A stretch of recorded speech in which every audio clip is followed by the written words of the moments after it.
Good morning to all. I am Hiranmay here from 6th standard. Today we are celebrating Constitutional Day in our school. Here I want to introduce the fundamental rights. Fundamental rights is the basic human rights enshrined in the Constitution of India, which are guaranteed to all citizens. They are applied without discrimination on the basis of race, religion, gender. They are basic human freedoms that enjoy for a proper and development of a personality.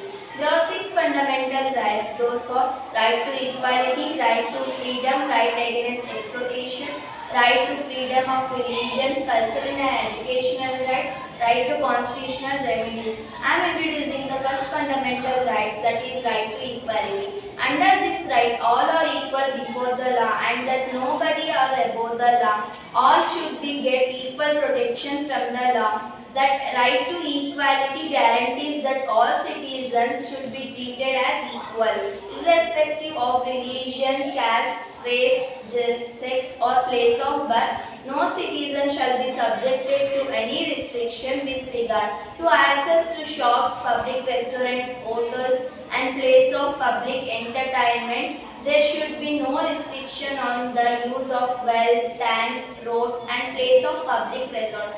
Further, to take up government service, no person should be prevented from entering public places of worship of their respective reforms and offering prayers. Thank you.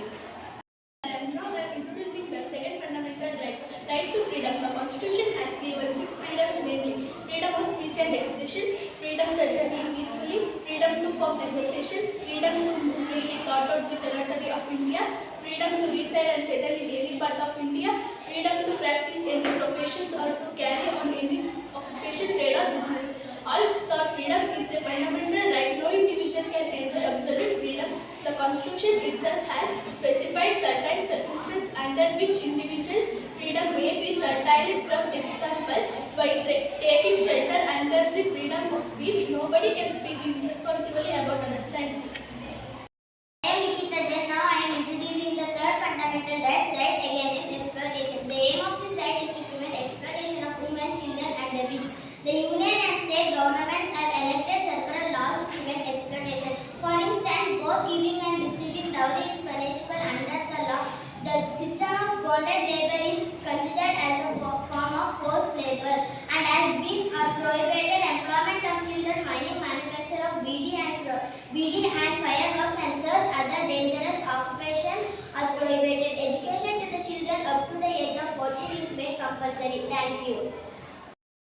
Now I am introducing the fourth fundamental right, that is right to freedom of religion. Every citizen has right to practice his religion, but one has keep in mind of public mortality and health.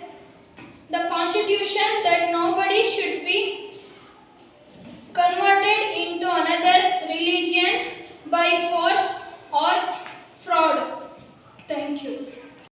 I am Diksha. Now I am introducing the fifth fundamental right, that is cultural and educational right. This right protects the interest of religious and linguistic minorities.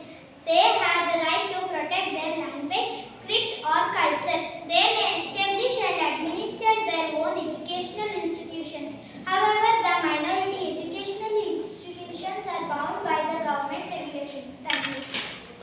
I am Hansika, and today I introduce the sixth fundamental right, that is right to constitutional remedies.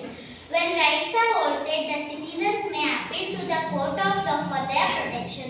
This right is known as right to constitutional remedies. On any matter relating to fundamental rights, the citizens may file a petition in High Courts or Supreme Court. Such petition